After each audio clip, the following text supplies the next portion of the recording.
Hello and welcome to ATS. Today we're going to be talking about a subject that I think needs to be readdressed, especially for new shooters or someone who maybe is shooting for a while and didn't know what a squib load is. And in my opinion, I think it's probably the worst of the malfunctions that you could have, especially if you're not aware of what's happening. So before we talk about the squib load and what that is, let's talk about the anatomy of a cartridge. So whether it's a rifle round or a handgun round, if it's center fired or rim fired, it's the same principle. So the long brass part is called the case. The projectile on the front is the bullet. On the rear, on a center fired, you have a little button on the back. That's your primer. When the primer is struck, it causes a spark, ignites the powder in the cartridge, and that will send the bullet down the barrel. Okay. If you have a rim fire, there will be no button in the back, but the actual rim of the cartridge will be the primer. So it's the same principle. It causes a spark when it's fired, ignites the powder in the casing, sends the bullet down the barrel. Now, what happens with a squib load? A squib load is an underpowered round.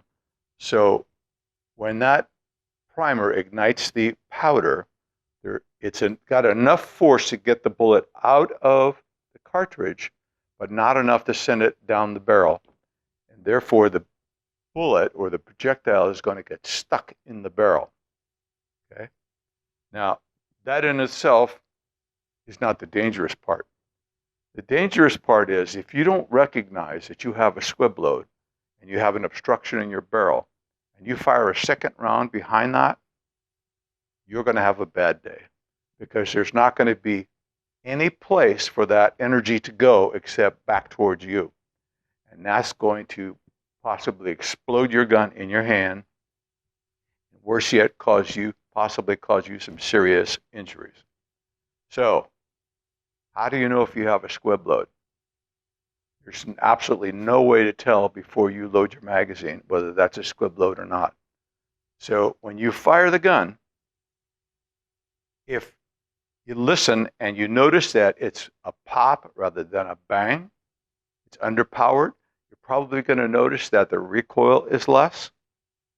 And if you're used to hitting your target and you notice there's no hole where you were aiming, that's a good indication. Also, if it's an underpowered round, more than likely the slide is not going to cycle and the spent casing will either still be in the chamber or it will be trying to eject and get caught as a stovepipe trying to come out. So, if you recognize any one of those four symptoms, do not fire another round behind it. Okay? What you're going to do, whether it's a rifle or a handgun, first thing you're going to do is drop the magazine. Get your magazine out, rack the slide a couple of times,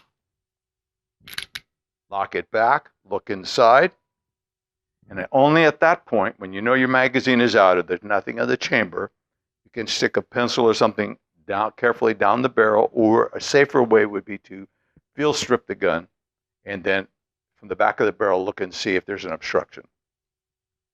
If there's still a bullet in your barrel, stop. You are done shooting for the day until you get that bullet out. It's extremely important. Now, it's a possibility there's just a chunk of lead in there, and most part of the bullet's gone, part of it's still there. You got to stop and clean that obstruction before you go any further. Okay? Otherwise, you're going to have a bad day. It's going to ruin your gun and possibly injure you. So those are the ways that you know if you have a squib load and what to do. Okay. Now, are squib loads very common? They're somewhat far and few in between. Thank God I have never had one myself. I do know I have friends that have had them. If you load your own ammo, you really need to be careful because if you get careless, that could happen. You could also put your HABA charge in there as well. But also with remanufactured is a higher probability. And in my opinion, today, when we're in 2021, but 2020 and 2021, Ammunition manufacturers are working around the clock to pump out ammo. They're hiring a lot of new employees. And so, in my opinion, I think there's a greater opportunity to get a squib load. I'm not saying that's going to happen. And again, I'm not trying to put fear in people. Just be aware of what's going on and what could happen. So, that's my video on that. I just want you to be safe. I want to be safe. I know it's fun to just keep pulling the trigger, but if you be conscious, if you hear that thud rather than a bang and your gun doesn't cycle, stop. Make sure you don't have a squib load and clear it. Okay? So if you like this video, go ahead and click like. Go ahead and click subscribe if you haven't already subscribed. And until next time, shoot often as you can, shoot safe, and God bless.